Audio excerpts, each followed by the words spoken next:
अ, विद्रोही आज सांस्कृतिक या चळवळ महाराष्ट्र आयोजित साहित्यरत्न लोकशाहीर कॉम्रेड अण्णाभाऊ साठे यांच्या जन्मशताब्दीच्या वर्षानिमित्त आयोजित व्याख्यानमाला आणि विद्रोही शाहीर जलसाच्या आपल्या आयोजित सत्रामधील आजचं हे दुसरं सत्र. पहिल्या सत्रामध्ये प्राध्यापक डॉक्टर बाबूराव गुरव सर यांनी काल आपल्या सर्वांसमोर मांडणी केली. जेव्हापासून कोरोना आणि लॉकडाऊन सुरू झालेला आहे तेव्हापासून विद्रोहीनं ऑनलाईन पद्धतीनं नवनवीन व्याख्यानं आणि उपक्रम ऑनलाईन राबवण्याचा प्रयत्न केला. सुरुवातीला विद्रोही लाईव्ह सिरीजमध्ये महाराष्ट्रभरातील कार्यकर्ते, सामाजिक विचारवंत यांना या आपल्या फेसबुक पेजवरून त्यांनी लाईव्ह आपली मतं मांडली. त्यानंतर वारी समतेची या उपक्रमामध्ये आपण वारकरी पुरोगामी परंपरा त्याला आपण रूप दिलं आणि आज आपण हे जे दुसरं सत्र लोकशाहीर अण्णाभाऊ साठे यांच्या जन्मशताब्दी वर्षानिमित्त आयोजित केलेलं आहे.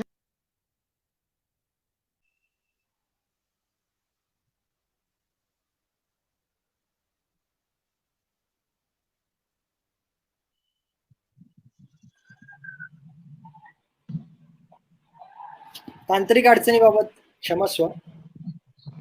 सर आवाज ऐकू येतो दोघांना? साठे सर. यानंतर मी प्राध्यापक डॉक्टर संजय साठे सर यांना विनंती करतो की त्यांनी आपले आपले प्रमुख वक्ते मिलिंद आव्हाड सरांची ओळख करून द्यावी. संजय साठे सर. तथागत गौतम बुद्ध, कुळवाडी कुलभूषण, छत्रपती शिवाजी महाराज, राजमाता जिजाऊ, क्रांतिबा ज्योतिबा फुले, राजर्षी शाहू महाराज, विश्वरत्न बाबासाहेब आंबेडकर, अण्णाभाऊ साठे, क्रांतिसिंह नाना पाटील, कर्मवीर भाऊराव पाटील, विठ्ठलरामजी शिंदे आणि समतेच्या लढ्यामध्ये ज्यांनी मोलाचं योगदान दिलं त्या सर्व महामानवांना पहिल्यांदा मी अभिवादन करतो. आज साठे सर आवाज थोडा कमी ऐकू येतोय, माईक थोडा जवळ पकडा. हा, आज आपल्यासोबत दिल्ली विद्यापीठातील प्राध्यापक मिलिंद आव्हाड सर आहेत आणि ते आज आपल्याशी जात, दास्यश्रम आणि अण्णाभाऊ साठेंचे लिखाण या विषयावर संवाद साधणार आहेत. 1 ऑगस्ट 1920 रोजी अण्णाभाऊंचा जन्म झाला. त्याला 100 वर्ष होतात आणि या 100 वर्षामध्ये अण्णाभाऊंच्या बाबतीत अनेक गोष्टी घडत गेल्या. अण्णाभाऊ साठे कम्युनिस्ट कार्यकर्ते होते. अण्णाभाऊ साठे लोकशाहीर होते. त्यांनी 30 कादंबऱ्या लिहिल्या, 22 कथासंग्रह लिहिले, 15 पोवाडे, 15 वजनाट्य, असा अण्णाभाऊंचा इतका मोठा प्रसार असून सुद्धा लिखाणाचा अण्णाभाऊची दखल काही फारशी घेतली गेली नाही. पण 2000 सालापासून अण्णाभाऊंवर सातत्याने लिखाण होत आहे. मराठीमध्ये त्यांच्यावर PhD झालेले आहेत, 15 MPhil झालेले आहेत. इंग्रजी विषयामध्ये सुद्धा अनेक महत्वाच्या मंडळींनी काम केलेलं आहे, ज्याच्यामध्ये आजचे आपले वक्ते डॉक्टर मिलिंद आव्हाड आहेत. त्यांनी अण्णाभाऊ साठेंवर life and works of Annabhau Sathe असं एक पुस्तक लिहिलेलं आहे आणि मार्क्सिस्ट आंबेडकराइट मोझॅक नावाचे ते पुस्तक आहे. ते पुस्तक कोल्हापूरचे प्राचार्य SV देशपांडे सरांनी ट्रान्सलेट केलेलं आहे. अण्णाभाऊ साठे जीवन आणि साहित्य, मार्क्सवादी आंबेडकरवादी विचाराची गुंफण या नावानं. मिलिंद आव्हाड सरांचं शिक्षण ते पुण्यामध्ये झालेलं. म्हणजे सर पुण्यामध्ये फर्ग्युसन कॉलेजला BA झाले. त्यानंतर शिवाजी पुणे विद्यापीठामध्ये ते MA झाले आणि नंतर जवाहरलाल नेहरू युनिव्हर्सिटी तिथून त्यांनी आपलं MPhil आणि PhD पूर्ण केले. डॉक्टर मकरंद परांजपे यांच्या मार्गदर्शनाखाली डॉक्टर मिलिंद आव्हाड सरांनी MPhil इंग्लिशमध्ये केली 2004 साली आणि त्याचं टायटल होतं the life and works of Annabhau Sathe from Marx to Ambedkar याच पुस्तकाचं आता मी आपल्यासमोर उल्लेख केला. अण्णाभाऊ साठे जीवन आणि साहित्य, मार्क्सवादी आंबेडकर विचाराची दिशा. त्यानंतर डॉक्टर आव्हाड सरांनी पीएचडी केली 2009 साली.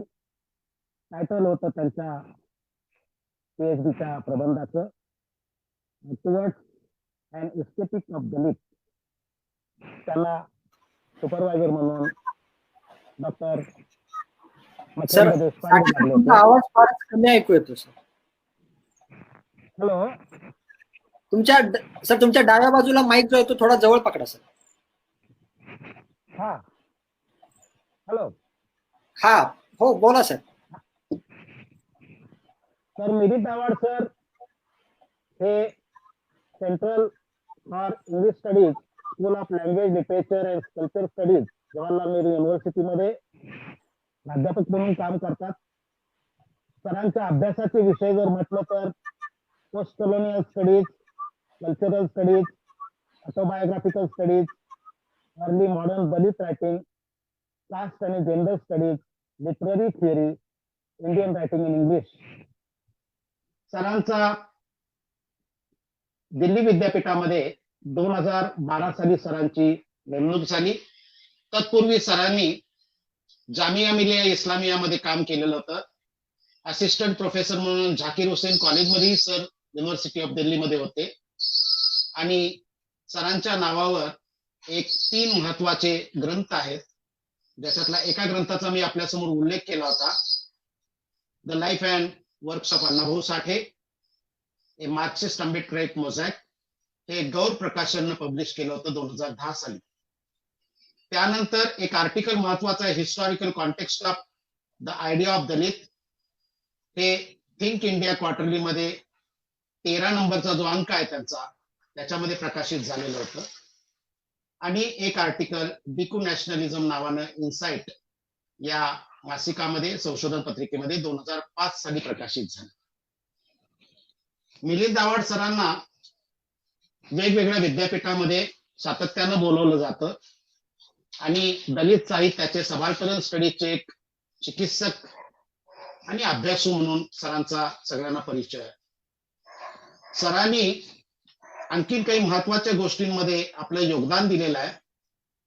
2011 साली त्यांनी एक महत्वाची रुरल डेव्हलपमेंट सेंटर आणि economic and social council of United nations याच्यासाठी ते सहभागी झालेले होते. आणि त्यानंतर सरांनी एक स्टिअरिंग कमिटी ज्याला म्हणतात, स्थायी समिती, Dalit economic rights and schedule caste sub plan या नावाच्या कमिटीवर सर मेंबर होते. त्यानंतर एक त्यांनी रिपोर्ट तयार केला, महत्वाचा report, Dalit atrocities in Marathwada, की ज्यामध्ये मराठवाड्यातल्या वेगवेगळ्या जातींवर झालेल्या हल्ल्यांच्या संदर्भात सरांनी संशोधन केलेलं होतं 2007 ते 2009 या दरम्यान. तर तो फॅक्ट फाइंडिंग रिपोर्टही सरांच्या योगदानातून तयार झालेला आहे.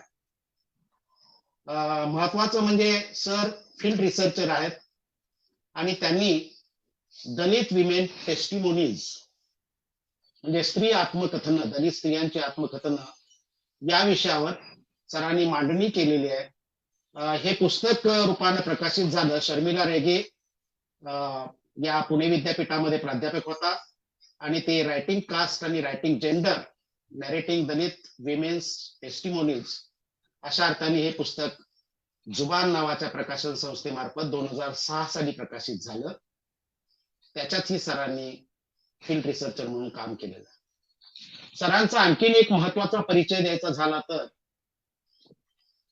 आपल्या सर्वांना माहित आहे, कॉम्रेड अण्णाभाऊ साठेंनी साठेंच्या नावानं कॉम्रेड गोविंदराव पानसरे अण्णांनी जी साहित्य संमेलने घेतली, त्याच्यातल्या नागपूर अधिवेशनाचे जे अध्यक्ष होते आपल्या सर्वांचे ते अतिशय आदरणीय आहेत, ऍडव्होकेट एकनाथ आव्हाड जिजा, त्यांचे सर चिरंजीव. आणि महत्वाची गोष्ट म्हणजे त्यांचं मिलिंद नाव ही जिजाने अण्णा आंबेडकर डॉक्टर आंबेडकरांच्या प्रेरणेतून ठेवलेलं. जिजाने असं तिथं सांगितलं होतं की मला काही मिलिंद महाविद्यालयात जाता आलं नाही, पण मी मिलिंद पण वाचलं आणि त्याच्यावरून माझ्या दुसऱ्या मुलाचं नाव मी मिलिंद असं ठेवलं.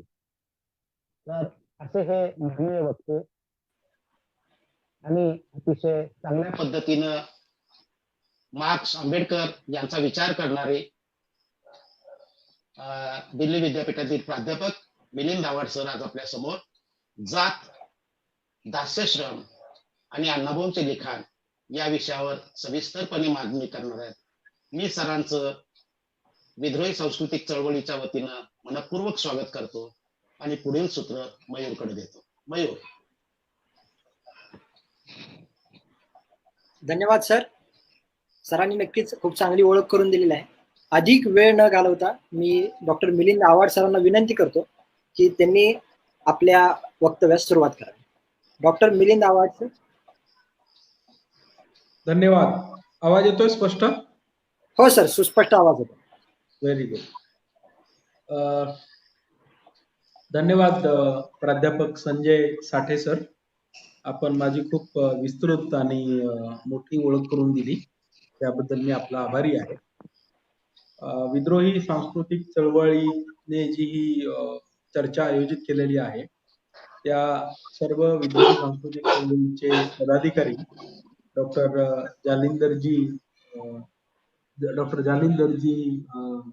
गुट्टे साहेब, धनाजी गुरव सर आणि प्रसन्नजित गायकवाड साहेब आणि मयूरजी, तुम्ही सर्व या चर्चेच्या आयोजनात आहात. मी तुम्हा सर्वांना आणि तुमच्या माध्यमातून संबंध महाराष्ट्राला या चर्चेच्या माध्यमातून अण्णाभाऊ साठे यांच्या शताब्दी वर्षानिमित्त हार्दिक शुभेच्छा देतो, सदिच्छा देतो. आजची जी चर्चा आहे ती चर्चा प्रामुख्यानं अण्णाभाऊच्या एकूण लिखाण परंपरेत व त्यांच्या ज्या काही वाङ्मयीन कलाकृती आहेत त्या अनुषंगानं संबंध महाराष्ट्रात वेगवेगळ्या पातळीवरती अण्णाभाऊच्या लिखाणाची आणि त्यांच्या कार्य गौरवांचा मोठ्या प्रमाणात उहापोह सुरू आहे. अण्णाभाऊच्या 100व्या जयंतीनिमित्त अण्णाभाऊ हे महाराष्ट्रातील तमाम शोषित, श्रमिक, दलित व बहिष्कृत समुदायाच्या आणि त्यांच्या साहित्यांच्या परंपरा सांगणारा एक महत्वाचा लेखक, कृतिशील नायक व महाराष्ट्रातील एकूण श्रमाच्या शोषणाच्या विरुद्ध उभं राहणार जे वाङ्मयीन चळवळ किंवा सामाजिक राजकीय विचार आहे, याच्यासाठी अण्णाभाऊ हे खऱ्या अर्थानं अतिशय महत्वाचे लेखक किंवा चिंतनशील कार्यकर्ते ठरतात. अण्णाभाऊच्या आता उल्लेख झाला, साठे सरांनी उल्लेख केला की अण्णाभाऊच्या पानसरे अण्णा हयात असताना त्यांनी साधारणतः 10 साहित्य संमेलन महाराष्ट्रात वेगवेगळ्या ठिकाणी घेतले. साहित्य संमेलनाला मीही होतो. तर पानसरे अण्णाने जे साहित्य संमेलन घेतली, कॉम्रेड अण्णाभाऊ साठे साहित्य संमेलन, त्या साहित्य संमेलनाच्या माध्यमातून अण्णाभाऊ साठेंना महाराष्ट्रात एक वाङ्मयीन चळवळीचा महामेरू किंवा त्या साहित्य संमेलनाच्या माध्यमातून अण्णाभाऊ हे फक्त वाङ्मयीन चर्चेचा विषय नसून तो पुरोगामी परिवर्तनवादी चळवळीचा एक सैद्धांतिक भूमिका घेऊन जाणारा कृतिशील कार्यकर्ता होता, अशी जी मांडणी आहे, या मांडणीतून महाराष्ट्रात खूप मोठ्या प्रमाणात अण्णाभाऊच्या कार्य कृतीचा कार्यगौरव, त्यांच्या वाङ्मयाची मोठी व्यापक चर्चा झाली. मला स्वतःला असं वाटतं की अण्णाभाऊची ही जी चर्चा आहे, ही चर्चा महाराष्ट्रात अण्णाभाऊ असतील, बाबूराव बागुल असतील,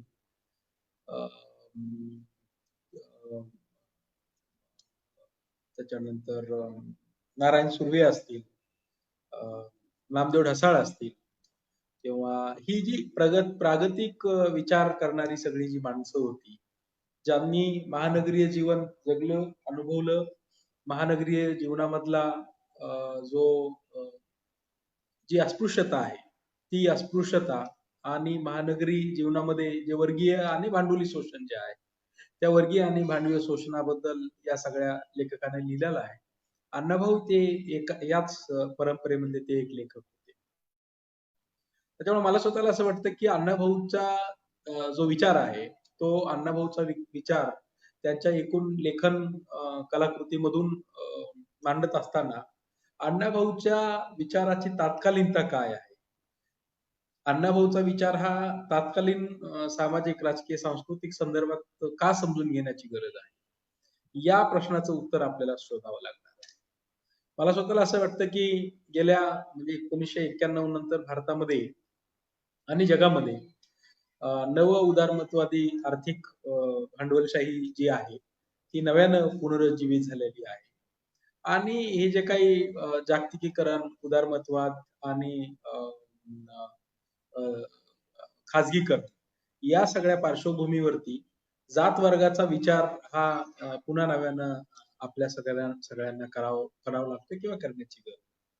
त्याच्यामुळे मला स्वतःला असं वाटतं की अण्णाभाऊचं जे 1940 पासून अण्णाभाऊ 60-65 पर्यंत लिहित राहिले आणि नंतरही मग अण्णाभाऊचे जे काही लिखाण आहे ते वेगवेगळ्या टप्प्यात वेगवेगळ्या प्रकाशकांना त्यांच्या स्वरूपात ते छापलं. काही वेळेस ते सिनेमाच्या स्वरूपात वगैरे सुद्धा प्रदर्शित झालेलं आहे. तर हे सगळं चिंतन आहे. या चिंतनाची जी तात्कालीनता आहे ही या चिंतनाची तात्कालीनता मी म्हणालो तसं आर्थिक उदारीकरण, खाजगीकरण, नव भांडवलदार आणि आपण ज्या राजकीय परिस्थितीत राहतो ती राजकीय परिस्थिती खऱ्या अर्थानं टोकदार सांस्कृतिक संघर्ष किंवा टोकदार म्हणजे आता उजव्या विचाराचा जो वर्चस्व आहे तो उजवा विचार हा खऱ्या अर्थानं सगळ्याच पातळीवरती वेगवेगळ्या स्वरूपात आपले आधी सत्ता सिद्ध करून वेगवेगळ्या पातळीवरती पर्यायी विचार, प्रबोधनाचा विचार किंवा मानवमुक्तीचा विचार किंवा संविधानानं जे घटनात्मक अधिकार दिलेले आहेत त्या डॉक्टर बाबासाहेब आंबेडकर यांनी दिलेल्या संविधानासारख्या पवित्र ग्रंथाच्या माध्यमातून माणसाला मुक्त स्वातंत्र्य किंवा खऱ्या अर्थानं मानवी मूल्याचं संरक्षण करण्यासाठीची जी एक व्यवस्था आहे त्या व्यवस्थेला शाबूत ठेवणाऱ्या ज्या लढाया उभ्या आहेत किंवा चालू आहेत त्या लढायाला संपवण्यासाठीचा खूप वेगवेगळ्या पातळीवरती सामाजिक, राजकीय, सांस्कृतिक प्रयत्न सुरू आहे. आणि कदाचित भारताच्या इतिहासात हे पहिल्यांदाच घडतंय की हे जे काही दमन आहे हे दमन उजवा विचार आणि काही पातळीवरती त्या उजव्या विचाराला संरक्षण देण्यासाठी राज्य किंवा राज्य संस्थांचे जे वेगवेगळे घटक आहेत ते कार्यरत असल्याचे दिसतात. त्याच्यामुळे मला स्वतःला असं वाटतं की अण्णाभाऊ समजून घेत असताना आपण भारतातलं जे राजकीय वास्तव आहे, सांस्कृतिक वास्तव आहे हे या काळात समजून घेण्याची गरज आहे आणि त्याच्यामुळे अण्णाभाऊच्या विचाराचा जो संदर्भ आहे तो संदर्भ आपण सगळ्यांना लक्षात घेण्याची गरज. मला स्वतःला असं वाटतं की अण्णाभाऊ 1940 नंतर मुंबईमध्ये गेले आणि मुंबईमध्ये अण्णाभाऊनं म्हणजे त्यांचं जे एकूण 40 ते 50 असं जे सुरुवातीच्या 10-15 वर्षाच्या काळातलं जे लिखाण आहे आणि प्रामुख्यानं पोवाडे आहेत किंवा लोकनाट्य आहेत किंवा काही लावण्या आहेत तर हे जे लिखाण आहे हे अस्खलित राजकीय जाणीवेचं लिखाण आहे. म्हणजे अण्णाभाऊच्या अगदी या काळातले आपण सगळ्याच जर हे बघितले सगळ्याच त्यांच्या जर कलाकृती बघितल्या तर आपल्या असं लक्षात येईल की अण्णाभाऊ हे या काळामध्ये प्रामुख्यानं अस्खलित राजकीय जाणीवेनं लिहितात. अण्णाभाऊ हे लिहित असताना साधारणतः त्यांचा जो प्रागतिक विचार किंवा परिवर्तनवादी विचार किंवा श्रमाच्या शोषणाशी संबंधित असणारी जी यंत्रणा आहे भांडवली शोषणाची यंत्रणा त्या भांडवली शोषणाच्या यंत्रणेचा संबंध हा राज्य भांडवलदाराशी स्टेट कॅपिटलिझमशी कसा आहे त्यावेळेसचं वासाहतिक सरकार असेल किंवा त्यावेळेसच्या वासाहतिक सरकारांच्या संगनमतीमध्ये काम करणारे उच्च जातीय व्यावसायिक व्यापारी असतील हे उच्च जातीय व्यावसायिक व्यापारी हेच प्रस्थापित राजकारण करणारी मंडळी आहे. आणि मग त्याच्यामुळे अण्णाभाऊनं जे काही लिहिलेलं आहे ते प्रस्थापित उच्च जातीय प्रस्थापित राजकारणाच्या विरोधातलं आहे. अण्णाभाऊनं जे काही लिहिलेलं आहे ते वसाहतीक सरकाराकडून जी भूमिपुत्राची पिळवणूक होत होती त्या भूमिपुत्राच्या पिळवणुकीच्या विरुद्ध लिहिलेलं आहे.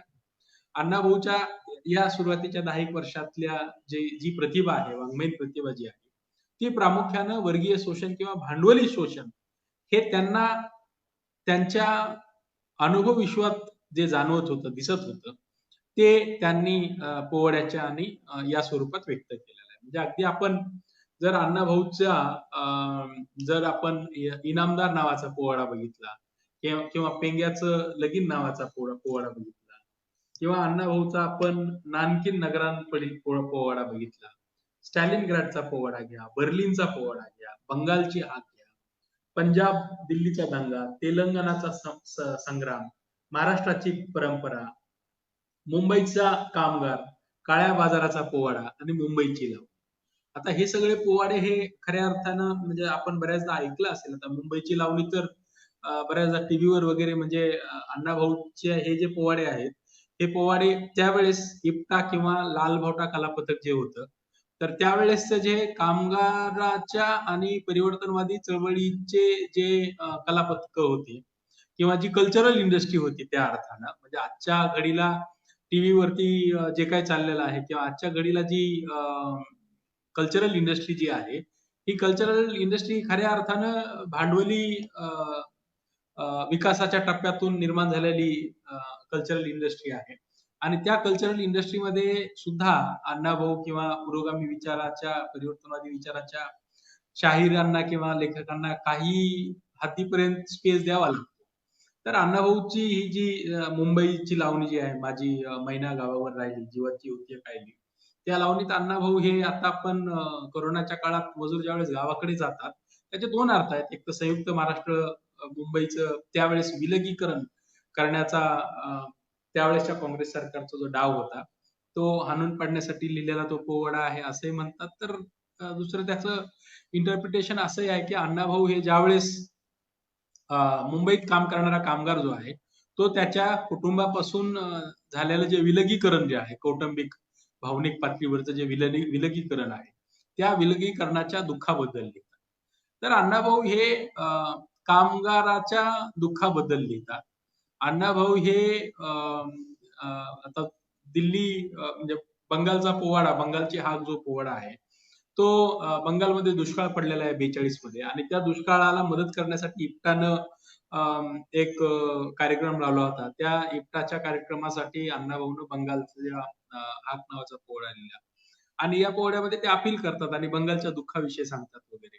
म्हणजे अण्णाभाऊ हे मुंबईचा पोवाडा लिहितात, अण्णाभाऊ हे बंगालचा हाक लिहितात, अण्णाभाऊ बर्लिन, स्टॅलिन किंवा नानकीन नगरांपुढील पोवाडा लिहितात, अण्णाभाऊ हे तेलंगणाचा पोवाडा लिहितात. तर अण्णाभाऊ हे दिल्ली आणि पंजाब मधली जी धार्मिक दंगल आहे त्याच्याबद्दल लिहितात. तर अण्णाभाऊच्या राजकीय जाणिवेमध्ये त्यावेळेसच्या प्रागतिक विचाराचं जे राजकारण होतं किंवा त्यावेळेच्या प्रागतिक विचाराच्या राजकारणाचा जो जागतिक पातळीवरील संबंध आणि एकूण देशामधील प्रागतिक विचाराचा जो संदर्भ होता तो संदर्भ व्यक्त होताना दिसतो. त्याच्यामुळे अण्णाभाऊ हे फक्त मुंबईच्या गिरणी कामगाराबद्दल लिहितात का?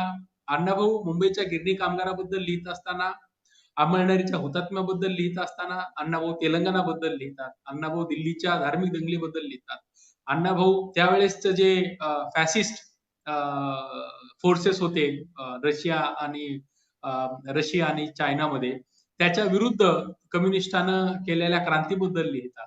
तर अण्णाभाऊचं जे काही प्रामुख्यानं काव्यात्मक लिखाण जे आहे ते अस्खलित प्रागतिक विचाराची राजकीय जाणीव म्हणून व्यक्त होताना दिसतं.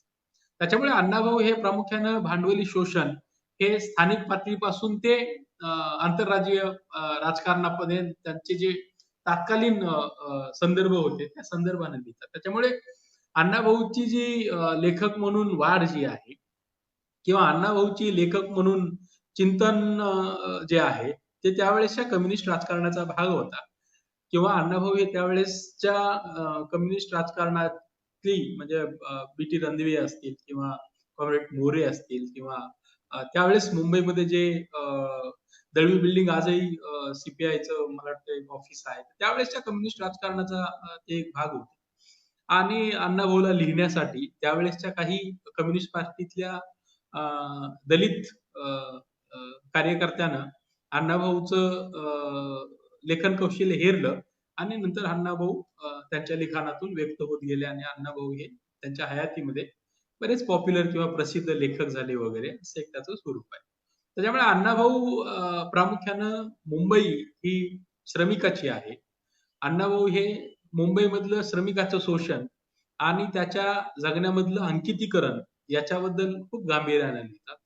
अण्णाभाऊ मुंबई या शहराचं जे वर्गीय चित्र जे आहे म्हणजे लालबागला कोण राहते, परळमध्ये कोण राहते किंवा मलबार हिलमध्ये कोण राहते म्हणजे आजही आपण तर दलित पॅन्थरच्या लेखकानं नामदेव ढसाळ असतील किंवा राजा ढाले असतील किंवा या सगळ्या आघाडीच्या प्रमुख दलित पॅन्थरच्या लेखकानं किंवा दलित पॅन्थरनं मुंबईचं जे वर्णन केलेलं आहे ते मुंबईचं वर्गीय चरित्र लिहिलेलं आहे त्यांनी.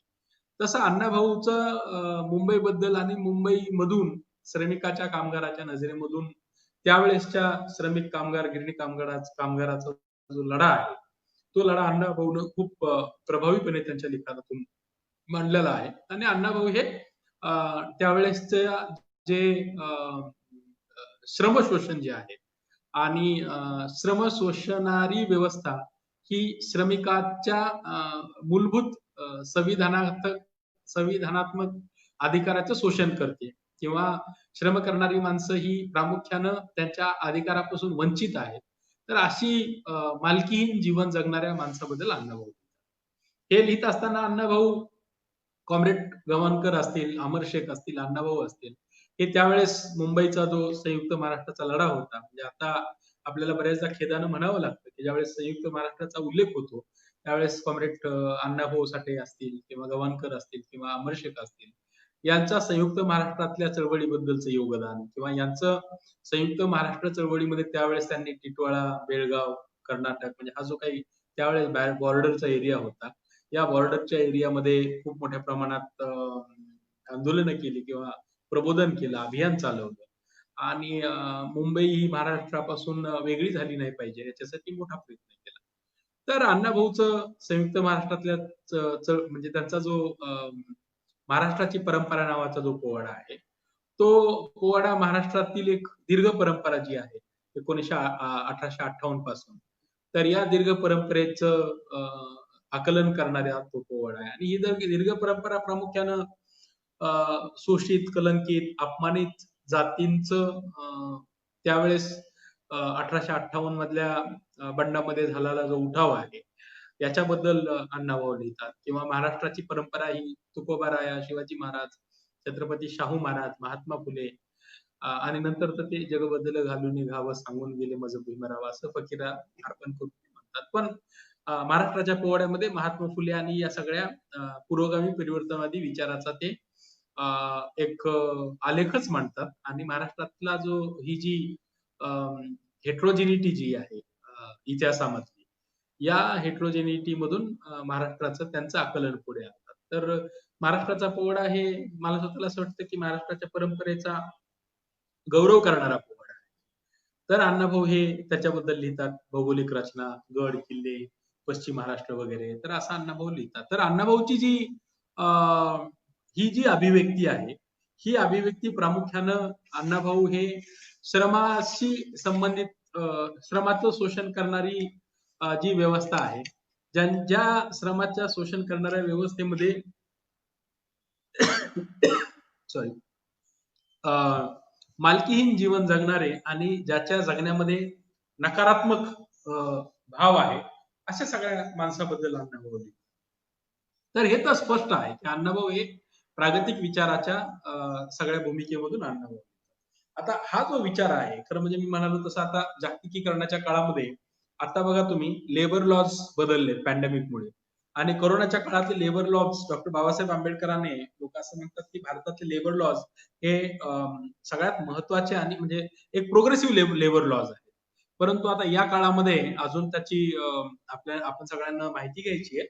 पण मूलभूत बदल झालेले आहेत असं सांगतायत. मूलभूत बदल म्हणजे कामाचे तास किंवा तुम्ही परमनंट होण्याच्या दृष्टीने मजुराचे अधिकार किंवा ॲडॉक बेसिस वरती काम कंपनी हायर करू शकते आणि बाकीच्या त्या कामगाराच्या मूलभूत हक्काविषयी काही त्याची हमी घ्यायची नाही.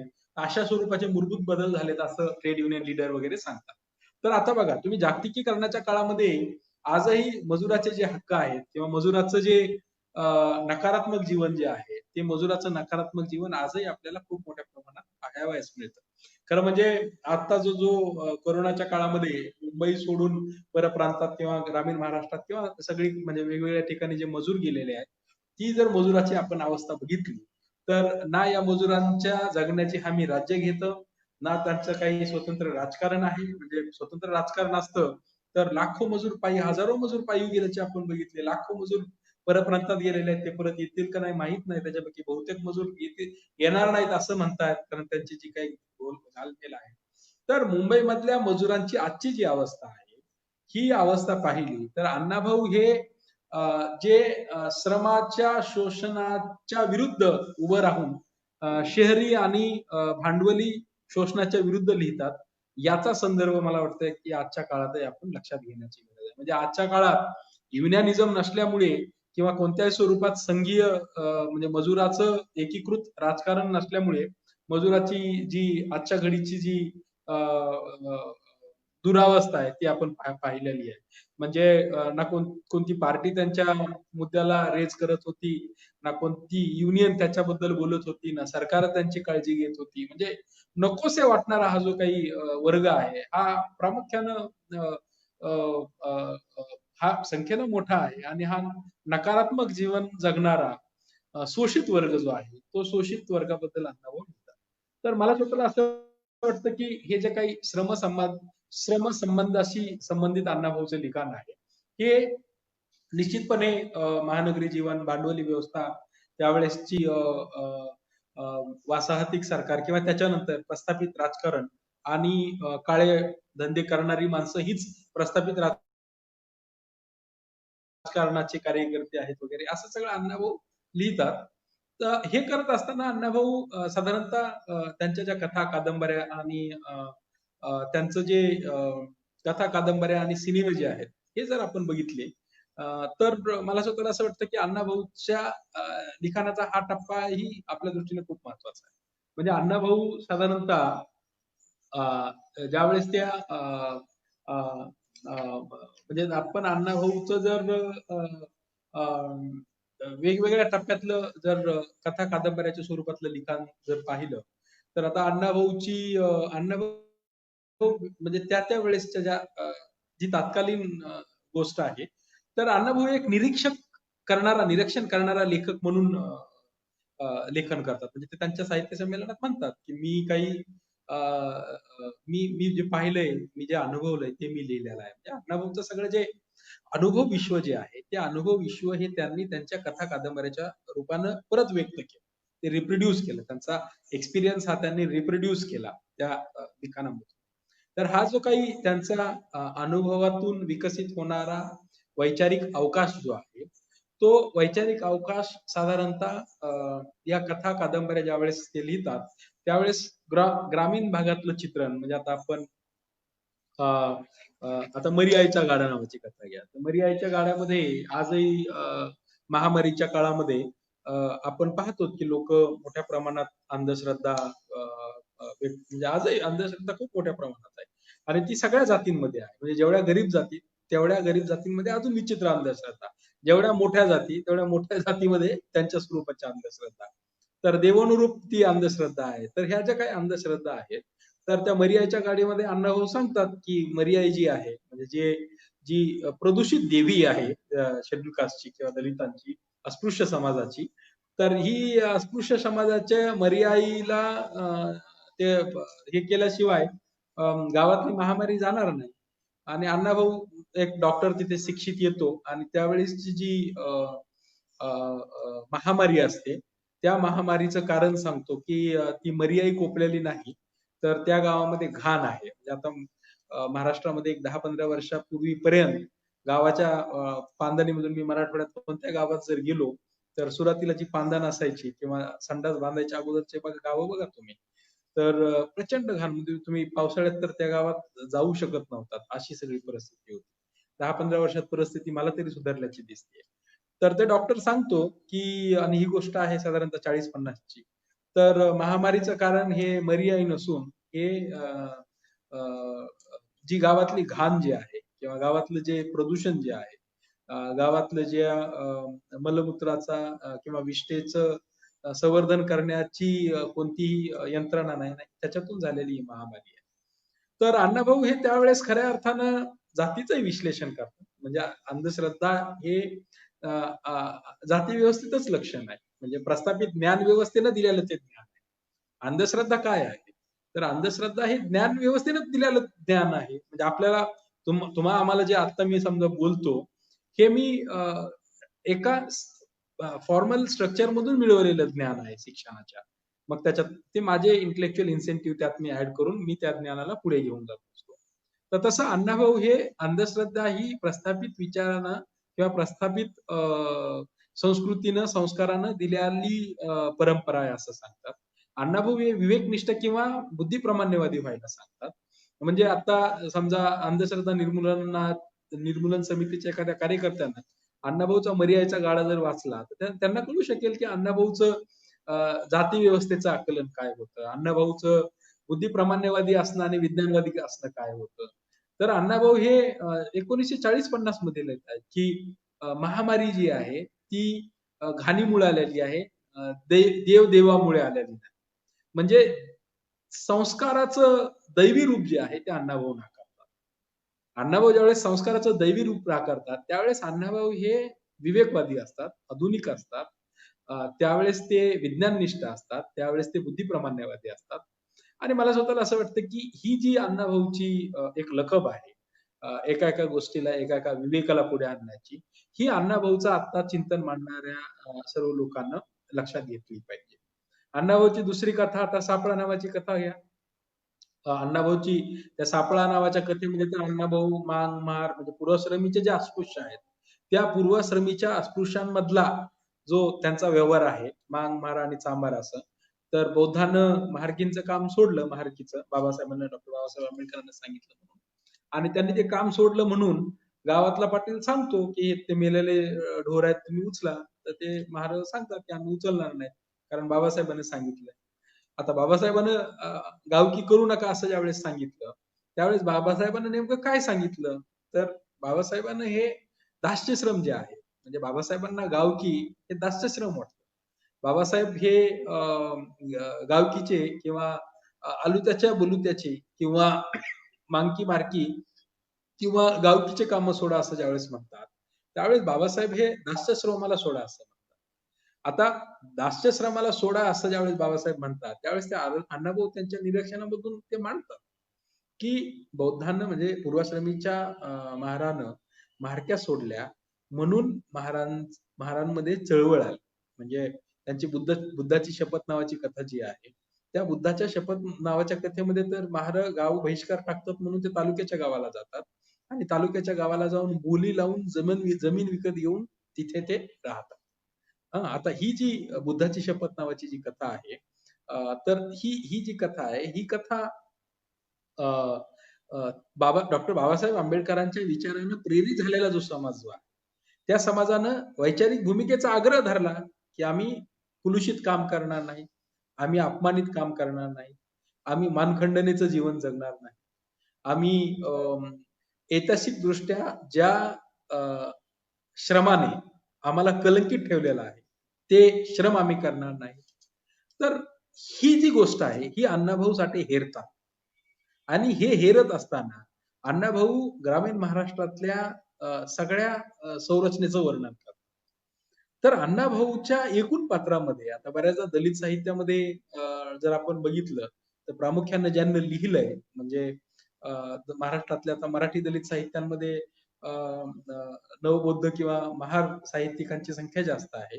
तर अस्पृश्याचं जीवन आहे ते, परंतु ते व्यक्त होत असताना महार म्हणून व्यक्त होतात, महारांचं जीवन म्हणून. पण ते आहे अस्पृश्यांचं जीवन. तर तसं अण्णाभाऊ व्यक्त होत असताना अस्पृश्यांचं जीवन व्यक्त करतात, परंतु ते अस्पृश्यांचं जीवन व्यक्त करत असताना ते जातीच्या पलीकडे जातात. मला स्वतःला असं वाटतं की अण्णाभाऊच्या लिखाणामधलं हे थोडंसं एक वेगळंपण आहे, की ते दलित साहित्याला ऍड करतं, परंतु दलित असण्याच्या त्या मर्यादा ज्या आहेत त्या जातीच्या पलीकडे जाऊन त्या व्यापक बनतात.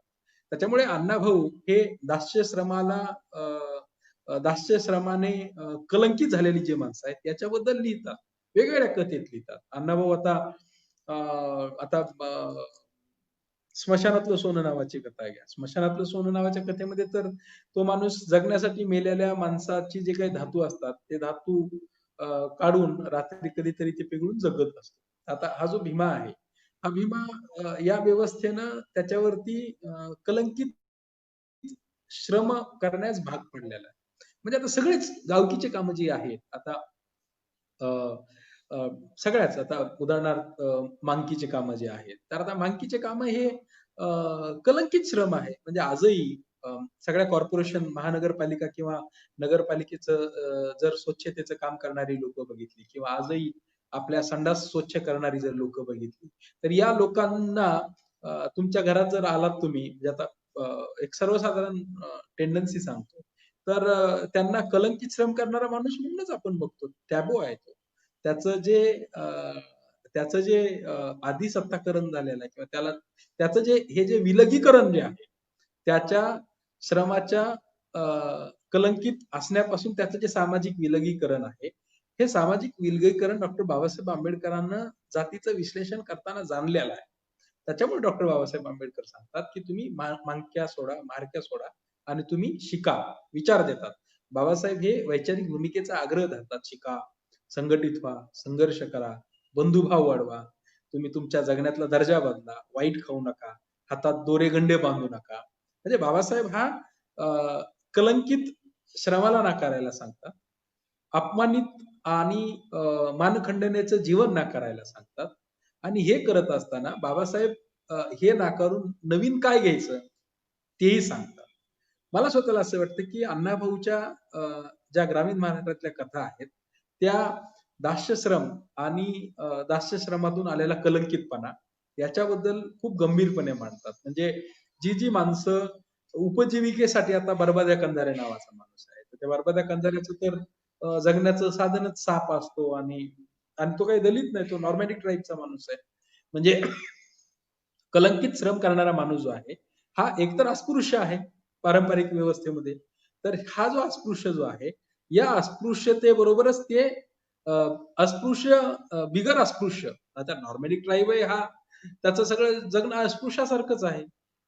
किंवा इतर जातींमधलं जे आहे त्यांची जी पात्र आहेत ती बऱ्याचदा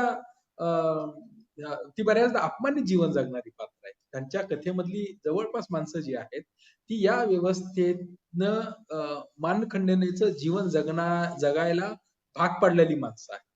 तुम्ही सगळं त्यांच्या सगळ्या कथा बघा, तुम्ही त्या सगळ्या कथे किंवा त्या सगळ्या त्यांच्या लेखनामध्ये अण्णाभाऊ हे ज्याच्या आयुष्यामध्ये अपमानित जीवन जगणं आलेलं आहे, ज्याचं आयुष्य हे फक्त मानखंडनेचंच आयुष्य आहे, या सगळ्या लोकांबद्दल लिहितात. मला स्वतःला असं वाटतं की अण्णाभाऊ ज्यावेळेस हे लिहितात त्यावेळेस, आता अण्णाभाऊ साठेंनं जग बदल घालून घावं सांगून गेले माझं भीमरावं, हा एक ओळ आलेला आहे आणि बाबासाहेबांना ती फकीर अर्पण केली आहे. पण आता मी कुठेतरी एका फेसबुकवर वाचलं की याच्यापेक्षा जास्त अण्णाभाऊनं काही बाबासाहेबांना अपेक्षित असणारं लिहिलं नाही किंवा वर्तन केलं. माझं स्वतःच असं मत आहे की अण्णाभाऊ हे ज्यावेळेस लिहितात त्यावेळेस ते बाबासाहेबाच्या जात विश्लेषणाच्या जवळच जातात. त्याच्यामुळे अण्णाभाऊंना बाबासाहेबांना वाचलं असेल का नाही, किंवा बाबासाहेबांची आणि अण्णाभाऊची भेट झाली असेल का नाही, किंवा बाबासाहेबांचा आणि अण्णाभाऊचा काही प्रत्यक्ष संबंध होता का नाही, हे तपशील शोधता आले तर शोधलेच पाहिजेत आणि त्याच्यातून आपलं जे काही ऐतिहासिक समज आहे ती विकसित केली पाहिजे.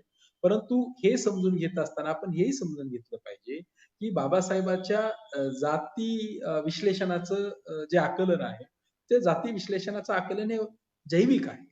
आणि हे जैविक आकलन हे अण्णाभाऊ शेअर करतात. म्हणजे अण्णाभाऊ ज्यावेळेस अस्पृश्यतेबद्दल लिहितात, अण्णाभाऊ ज्यावेळेस मानखंडनेबद्दल लिहितात, अण्णाभाऊ ज्यावेळेस दास्यश्रमाबद्दल लिहितात, अण्णाभाऊ ज्यावेळेस श्रमाच्या कलंकित श्रमाबद्दल लिहितात, अण्णाभाऊ ज्यावेळेस मानखंडनेच्या जीवनाबद्दल लिहितात, त्यावेळेस अण्णाभाऊ हे बाबासाहेबांच्या जात विश्लेषणाच्या आकलनाजवळ जाणारे आहे. त्याच्यामुळे मला स्वतःला असं वाटतं, की हा जो आणि अण्णाभाऊच नाही, म्हणजे देशामध्ये माणूस कम्युनिस्ट जरी असेल आणि जर हे तो लिहित असेल, तर कदाचित कम्युनिस्टाला जात वास्तव अलीकडील काळात बाबासाहेबांचं त्यांनी अॅनिलेशन ऑफ कास्ट आणि जातीचं विश्लेषण हे मान्य केलेलं आहे आणि त्या पातळीवरती त्यांचा जी काही वैचारिक भूमिका आहे ते कदाचित चर्चेत म्हणजे वेगवेगळ्या ठिकाणी वाचायला मिळते, चर्चेला मिळतायत, ऐकायला मिळतंय. परंतु एक गोष्ट नक्की आहे, की जर माणूस समजा समजेनं कम्युनिस्टही असेल, पण तो दलित असेल आणि दलित जीवनाबद्दल किंवा अस्पृश्यतेबद्दल लिहित असेल, तर मला स्वतःला असं वाटतं, की तो त्या डिस्कोर्सलाही वाढवत असतो आणि तो डॉक्टर बाबासाहेब आंबेडकरांची जी अ, प्रमाणबद्ध विचार पद्धती जी आहे, तिच्या जवळ जात असतो. तर अण्णाभाऊची ही जी काही अ, अ, भावना आहे लिहिण्याची, तर या भावनेचा मला स्वतःला असं वाटतं, की आपण थोडासा वैचारिक पातळीवरती आकलन केलं पाहिजे. हे आकलन पुढे करत असताना मला स्वतःला असं वाटतं, की आता अण्णाभाऊ हे त्यांचे स्त्री पात्र बघा, मी आता तुमच्याकडे येण्याच्या अगोदर दुपारी मी YouTubeवर अवेलेबल आहे. तो वारणीचा वाघ नावाचा सिनेमा बघितला आणि त्या वारणीच्या वाघामध्ये अण्णाभाऊ हे एक वाक्य खूप महत्वाचं आहे, की तो सत्तू भोसले ज्यावेळेस त्याच्या अ, भाच्या समोर फौजदार भाच्या समोर जातो, त्यावेळेस त्याचे साथीदार म्हणतात, की "जाऊ नको, तू मरशील" वगैरे. तर तो म्हणतो, "तुम्हाला फक्त माणसाला वाचवायचं पडलंय, मला नीतीला वाचवायचंय." आता अण्णाभाऊचं हे जे काही नीतीचं आकलन आहे, हां, अण्णाभाऊची जी सगळी पात्र जी आहेत, ते नीतीसाठी संघर्ष करणारी पात्र आहेत. ते संस्कारासाठी संघर्ष करणारी पात्र आहेत. आता नीतीसाठी आणि संस्कारासाठी संघर्ष करणारी पात्र हे काही पारंपरिक जातीय भूमिकेतून विकसित झालेले आहेत का? आता सत्तू भोसले नावाचं जे पात्र आहे, तो सिनेमा मी आता जस्ट पाहिला. तर या या सिनेमामध्ये तर हा मराठा समाजातला माणूस आहे, उदारमतवादी आहे, महिलेची आबरू वाचवतो, गरीब लोक जगले पाहिजे म्हणून लढतो. अ, ब्रिटिश अधिकाऱ्यांच्या विरुद्ध किंवा वसाहतिक सरकाराचं जे काही त्यावेळेसची पाळंमुळं आहे त्याच्या विरुद्ध लढतो. आता हा जो काही म्हणजे अग्रेरियन कास्ट मधला हा जो लिबरल माणूस जो आहे, हा उच्च जातीय म्हणजे पिजन कास्ट मधला हा जो काही उदारमतवादी माणूस आहे, हा गरीब माणसं जगले पाहिजे म्हणून लढतो. आणि हा फक्त त्याच्यासाठी लढत नाही, तर तो नैतिक पातळीवरच जे नैतिक पातळीवरचं जे तत्वज्ञान आहे, ते टिकवण्यासाठी तो लढतो. नीती टिकवण्यासाठी तो लढतो. अण्णाभाऊच्या रूपा असेल, अलगूज असेल, त्यांचे भरपूर ते स्त्री पात्र जे आहेत, तर ते नीतीसाठी धडपड करणारी पात्र. मला स्वतःला असं वाटतं, की आता अण्णाभाऊला हे जे नीती नीतीसाठी लढणारी माणसं जी आहेत, मॉरॅलिटीसाठी लढणारी जी माणसं आहेत, ही ही अण्णाभाऊचं काय ॲस्पिरेशन आहे हे आपण समजून घेतलं पाहिजे. मला स्वतःला असं वाटतं, की अण्णाभाऊ नीतीचं स्वरूप हे अण्णाभाऊ ज्ञानाचं स्वरूप नीतीतून व्यक्त करताना दिसतात. म्हणजे तुम्ही बरोबर का चूक हे तुमच्या नीतीवरून ठरलं पाहिजे आणि ते ज्ञान आहे. म्हणजे महात्मा फुलेनं ब्राह्मण अब्राह्मण हे भौतिक शोषणाशी संबंधित आहे असं ते सांगतात. म्हणजे एक ब्राह्मण 16 संस्कार करतो आणि तो काहीही काम न करता उत्पादक असणाऱ्या माणसाचं शोषण करतो. आणि ते शोषण काय करतो? तर तो बाजरी घेतो, ज्वारी घेतो, तूप घेतो वगैरे ते सगळं शेतकऱ्याच्या असो. आणि बाबा म्हणजे महात्मा फुलेंना ज्ञानाचं स्वरूप हे भौतिक आहे असं दिसतं. अण्णाभाऊला हे सगळ्या नीतीसाठी लढणारे जे स्त्री पुरुष पात्र जे आहेत, स्पृश्य अस्पृश्य समाजातली, फक्त स्पृश्य अस्पृश्य नाही, तर ते बिगर हिंदू समाजातली आहेत, काही ख्रिश्चन पात्र आहेत, काही मुस्लिम आहेत. आता हे जे नीतीसाठी संघर्ष करणारी जी पात्र आहेत, ती पात्र अण्णाभाऊ त्यांच्या ज्ञानाच्या रूपातून व्यक्त करतात. त्यामुळे मला स्वतःला असं वाटतं, की अण्णाभाऊ हे जे काही ज्ञानाचं नैतिक रूप जे आहे, ते त्यांच्या एकूण लिखाणातून पुढे आणतात. आणि ज्ञानाचं नैतिक रूप विकसित करत असताना ते स्त्री दास्याची जी परंपरा आहे किंवा स्त्रियांचं जे जीवन आहे, आता अण्णाभाऊच्या कथेमधल्या तर सगळ्या ज्या स्त्रिया आहेत, त्या स्त्रिया अपमानित आहेत. स्पृश्य स्त्रिया असू नाही तर अस्पृश्य स्त्रिया असू. या स्त्रिया प्रामुख्याने ज्या स्त्रियांवरती त्यांचा स्वतःचा जगण्याचा काहीच अधिकार नाही. म्हणजे ह्या मालकी विहीन किंवा अधिकार विहीन जीवन जगणाऱ्या ह्या ज्या स्त्रिया आहेत, या स्त्रियांविषयी अण्णाभाऊ बोलतात. आणि ह्या फक्त स्पृश्य जातीतल्या स्त्रिया नाहीत, त्या अस्पृश्य जातींमधल्या आहेत. त्या फक्त अस्पृश्य जातीतल्या नाहीत, त्या अस्पृश्यांमधल्या वेगवेगळ्या जात समूहामधल्या आहेत. झोपडपट्टीमध्ये अण्णाभाऊ औद्योगिक विकास आणि स्त्रियांचं लैंगिक शोषण याच्याबद्दल लिहितात. ग्रामीण भागामध्ये पुरुष सत्ताक व्यवस्था आणि स्त्रियांचं लैंगिक शोषण याच्याबद्दल लिहितात. स्त्रियांची जी घालमेल आहे किंवा स्त्रियांचं जे पुरुष सत्ताक व्यवस्थेतून आलेलं अंकितीकरण आहे याच्याबद्दल म्हणजे स्त्रियांची जी दुरावस्था आहे ती दुरावस्था ही स्त्रीदास्यातून आलेली आहे.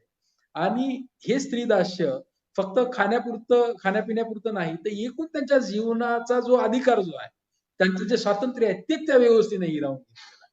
तर ते स्त्रियांच्या बाबतीत आहे आणि पुरुषांच्या बाबतीत. अण्णाभाऊ ते पुरुष हे काही स्वातंत्र्यानं आयुष्य जगणारी माणसं नाहीत. तर अण्णाभाऊचे पुरुष हे अधिकारविहीन जीवन जगणारी माणसं. तुम्ही कोणतीही पात्र घ्या, काय अधिकार आहे त्यांच्या आयुष्यामध्ये? तर ही अधिकारविहीन जीवन जगणारी माणसं जी आहेत, ही जातीनं दास्य श्रम परंपरेमधली आहे. त्यांच्या श्रमाला कसलीही प्रतिष्ठा नसल्यामुळे या लोकांच्या जगण्याला काही प्रतिष्ठा नाही. किंवा श्रमाला प्रतिष्ठा नसल्यामुळे श्रम जरी केले तरी यांना जगता येत नाही. म्हणजे आता फकीरा नावा म्हणजे फकीरा तर एकदम ब्रेव कादंबरी आहे असं एक सगळं त्याचं स्वरूप आहे. पण फकीरा काय म्हणतो म्हणजे कुलकर्णी विष्णुपंत कुलकर्णी या जातीनं ब्राह्मण आहे, पण म्हणतो माणसं जगली पाहिजेत. फकीरा म्हणतो माणसं कशी जगली पाहिजेत? कुलकर्णी म्हणतात की तुम्ही कशी जगावं पण जगली पाहिजेत. किड्या मंग्यासारखे मरू नका किंवा कुत्र्यासारखे मरू नका. तर आता अण्णाभाऊचं हे जे अण्णाभाऊ जे बंड करतात हे नैतिक पातळीवरचं बंड आहे अण्णाभाऊचं. अण्णाभाऊ हे ज्यावेळेस चोर, दरोडेखोर किंवा ब्रिटिशाच्या विरुद्ध उभी राहणारी पात्र किंवा सत्तू भोसले किंवा वारणेचा वाघ असेल, फकीरा असेल किंवा हे जे रिबेल आहे, हा जो बंड आहे, हा कोणत्या पातळीवरचा बंड आहे? तर हा नैतिक पातळीवरचा बंड आहे. मला स्वतःला असं वाटतं की हे जे काही नैतिक पातळीवरचं बंड करणे जे आहे, ते ते थोडंसं आपण गांभीर्यानं पाहिलं पाहिजे. आणि हा नैतिक पातळीवरील बंड हे अण्णाभाऊच्या ज्ञानाची जी ऍस्पिरेशन आहे त्याला विकसित करणार, की माणूस कसा असला पाहिजे, काय खरं आणि काय वाईट. म्हणजे अण्णाभाऊच्या सगळ्या लिखाणामध्ये हे तुम्हाला दिसेल बघा, काय बरं काय वाईट. तर हे जे काही नीतीचं रूप जे आहे ते नीतीचं रूप हे अण्णाभाऊ व्यक्त करत असताना ते ज्ञानाचं रूप व्यक्त करतात. महात्मा फुले नीतीचा धर्म असं म्हणतात सार्वजनिक सत्तेसारख्या धर्माला. सार्वजनिक सत्य धर्म हा नीतीचा धर्म आहे किंवा महात्मा फुलेंना नीतीचा धर्म मान्य आहे. अण्णाभाऊ साठे हे नैतिक पातळीवरती बंड करतात. अण्णाभाऊ साठेला नीती ही खूप महत्वाची वाटते. तर मला स्वतःला असं वाटतं की हे जे काही अण्णाभाऊच्या लिखाणामधला बारकावे जे आहेत किंवा हा जो काही वैचारिक तपशील आहे, हा वैचारिक तपशील आपण सगळ्यांना समजून घेतला पाहिजे. आणि श्रमाची परंपरा भारतामधली म्हणजे आता अ, अ, एक गोष्ट बघा म्हणजे आता अ, अ, अ, दास्यश्रम जे आहे म्हणजे आता गावकी कुणी करीत नाही, पण गावकी करणारी सगळीच माणसं शहरामध्ये कलंकित काम करतात. आता गावकी करणारी सगळीच माणसं शहरामध्ये कलंकित काम करतात. याचा काही संधी कशी ही जी ट्रॅजेक्टरी जी आहे ती कशी कंटिन्यू होते ते बघा. मग जातीचा प्रश्न हा नव्या काळामध्ये कसा मांडावा लागणार आहे आपल्याला? म्हणजे आता जागतिकीकरणाच्या काळामध्ये तर जातीला कसं बघितलं पाहिजे हे आपल्याला बघावं लागेल. म्हणजे बाबासाहेबांना गावकी सोडा आणि शहराकडे चला असं सांगितलं. खेडी सोडा आणि शहराकडे चला. कारण खेडे हे अहंकाराची डबकी आहेत. डॉक्टर बाबासाहेब आंबेडकरांना सांगितलं. आणि म्हणजे खेडे अहंकार आहे. अहंकार काय आहे? तर अहंकार हा जातीय अहंकार आहे. त्या अहंकारामुळे तुमची मानखंडना होते. तुमचं जगणं कलंकित आहे. तर ते कलंकित जगणं सोडा आणि शहराकडे चाला. शहर हे मॉडर्निटी आहे. बाबासाहेबांना शहर हे आधुनिक वाटतं. आणि असं सगळं. तर ही जी शिफ्ट आहे, तर या शिफ्टमध्ये आता शहरामध्ये आणि शहरामध्ये गेल्यामुळे आपण बघतो की दलितांच्या जगण्यामध्ये म्हणजे पहिली पिढी, दुसरी पिढी जो काही फरक दिसतो तो दिसतो आपल्याला. पण आता आपण सगळ्यांना येणाऱ्या काळामध्ये मला स्वतःला असं वाटतं की हे जे अ, अ, अ, अ, वर्गीय शोषण आणि जातीय शोषण जे आहे आणि लैंगिक शोषण, या शोषणाच्या परंपरेचा विचार जो आहे तो अण्णाभाऊच्या एकूण कलाकृतीमध्ये आणि विचारामध्ये व्यक्त कसा होतो हे याची थोडीशी गांभीर्यानं चर्चा पुढे आणण्याची गरज आहे. आणि अण्णाभाऊ हे व्यक्ती म्हणून किंवा अण्णाभाऊचं जी व्यक्ती म्हणून जी मांडणी आहे ती तर मान्यच आहे. समाजामध्ये कोणी प्रामुख्याने ज्या त्या जातीमध्ये तरी ते होतच असतं. तर दुसरा असा आहे की अण्णाभाऊ कम्युनिस्ट होते, पण अण्णाभाऊ कम्युनिस्ट असताना कम्युनिस्टांना त्यांना लिहिण्यास प्रोत्साहित केलं. कम्युनिस्टांना युगांधरमध्ये वगैरे अण्णाभाऊच्या कथा छापल्या. बऱ्याचदा असं म्हणतात की अण्णाभाऊची बहुतेक कादंबऱ्या कम्युनिस्टाच्याच प्रकाशन संस्थेने छापली. पण आता अण्णाभाऊच्या जातीनं ज्यावेळेस अण्णाभाऊचा गौरव उद्गार सुरू केला त्यावेळेस अण्णाभाऊचं सगळ्याच पातळीवरती गौरव उद्गार सुरू झाला. आता याच्यात प्रॉब्लेम फक्त हाच आहे की अण्णाभाऊचा गौरव उद्गार जातीमध्ये सुरू झाल्यामुळे अण्णाभाऊचं वैचारिक स्वरूप हरवलं आणि फक्त ते जातीय स्वरूप आहे. त्याच्यामुळे अण्णाभाऊच्या जयंतीच्या माध्यमातून वेगवेगळ्या ठिकाणी अस्पृश्य समाजामध्ये पूर्वाश्रमीच्या अस्पृश्य आणि आजच्या मांग जातीमध्ये जरी जयंत्या निघत असतील तरी त्या जयंत्यामध्ये अण्णाभाऊच्या जयंतीचं स्वरूप हे फक्त जातीय राहतं आणि वैचारिक भूमिका ज्या आहेत त्या वैचारिक भूमिकेचा आग्रह धरला जात नाही. त्यामुळे मला स्वतःला असं वाटतं की आता अण्णाभाऊ किंवा मुक्ता साळवे मांग म्हणून लिहित होते का? मांग ही जी ओळख आहे, समजा मी मांग आहे आणि मला चालताना कोणी म्हणलं की काय मांगा, तो इकडे मांगा, तर लगेच अॅट्रॉसिटी कराल एवढंच वाक्य. तर ही कलंकित ओळख आहे, अपमानित ओळख आहे आणि ती ओळख बुजण्यासाठी कायदे आहेत, पण तरी जातीच्या नावानं संघटना आहे. म्हणजे जी अपमानित ओळख नाकारली पाहिजे हे कायदे मान्य करतात, पण ते अजून आपल्याला मान्य होत नाही. त्यामुळे जातीच्या संघटनेचं पेव जे आहे सगळ्याच जातींमध्ये हे खूप मोठ्या प्रमाणात आहे. मला स्वतःला असं वाटतं की हाही एक टप्पा आहे. किमान जातीच्या नावावर का होईना किंवा जातीय अस्मितेवर का होईना लोक एकत्र येत आहेत आणि हळूहळू वैचारिक भूमिकेचा आग्रह धरत व्यापक समाजाच्या निर्मितीसाठी हे सगळे समूह प्रयत्न करतायत असंही एक चित्र आहे. त्याच्यातही एक पुढचा टप्पा दिसतोय. त्याच्यामुळे मला स्वतःला असं वाटतं की अण्णाभाऊच्या जयंतीच्या माध्यमातून किंवा अण्णाभाऊच्या लेखनाची चर्चा करत असताना त्यांच्या वैचारिक भूमिकेचा आग्रह समजून घेतला पाहिजे आणि त्या वैचारिक भूमिकेच्या आग्रहातून व्यापक समाजाच्या निर्मितीसाठी आपण सगळ्यांना प्रयत्न केला पाहिजे. एवढंच या लाईव्हच्या निमित्तानं मी आपल्या समोर मांडतो आणि थांबतो. मला विद्रोही सांस्कृतिक चळवळीने बोलण्याची संधी दिली त्याबद्दल मी संयोजकाचा आभारी आहे आणि नंतर भविष्यात कधीतरी परत आपल्या बरोबर बोलण्याचा योग आला तर नक्की मी बोलेन. धन्यवाद. धन्यवाद सर. गेली 1 तास प्रचंड चांगली वैचारिक मांडणी सरांनी केली. एकूणच अण्णाभाऊंच्या साहित्याकडे पाहण्याचा एक वेगळा दृष्टिकोन, जे अण्णाभाऊंनी केलेले नैतिक बंड असेल किंवा अण्णाभाऊंनी लिहिलेले विविध पोवाडे असतील, आणि हा एक वेगळा दृष्टिकोन आहे. त्यांनी तात्कालिक परिस्थितीवर अगदी जे चालत असलेले कामगार आहेत, अण्णाभाऊंनी चालत केलेला प्रवास पासून ते यावेळीचा कामगारांचा चालत असलेला प्रवास हे सुद्धा त्यांनी मांडलेला आहे. आणि ही नक्कीच आपल्या सगळ्यांसाठी पुढे घेऊन जाणारी भूमिका आहे, ज्याचा विचार नक्कीच अण्णाभाऊ साठेंच्या जन्मशताब्दीच्या वर्षाच्या निमित्तानं आपण सगळ्यांनी केला पाहिजे. विद्रोही नक्कीच तो प्रवास आणि तो विचार पुढे पोहोचवेल. आज आपल्या कार्यक्रमामध्ये डॉक्टर मिलिंद आव्हाड सर सहभागी झाले. आजच्या आपल्या कार्यक्रमाचं त्यांची ओळख साठे सर, पत्रकार संजय साठे सर यांनी करून दिली. त्याबद्दल मी त्या दोघांचेही मनपूर्वक आभार मानतो विद्रोहीच्या वतीनं आणि सर्व प्रेक्षकांचे देखील आभार मानतो. आणि एक छोटीशी सूचना की अण्णाभाऊ साठेंच्या जन्मशताब्दीच्या वर्षानिमित्त आपण 1 ऑगस्ट ते 5 ऑगस्ट हा व्याख्यानमाला आणि विद्रोही शाहीर जलसाचा कार्यक्रम घेत आहोत. उद्या संध्याकाळी 5:30 वाजता प्राध्यापक उमेश बागाडे सर हे जात संस्थेचा पेच आणि कॉम्रेड अण्णाभाऊ साठे यांचे तत्वज्ञान या विषयावर मांडणी करणार आहे. उद्या सुद्धा सगळ्यांनी अशाच प्रकारे आपल्याला योगदान द्यावं. आणि मी पुन्हा एकदा या दोघांचे आभार मानतो आणि हा कार्यक्रम इथे संपला. असं जाहीर करतो. सगळ्यांचेच मनपूर्वक धन्यवाद.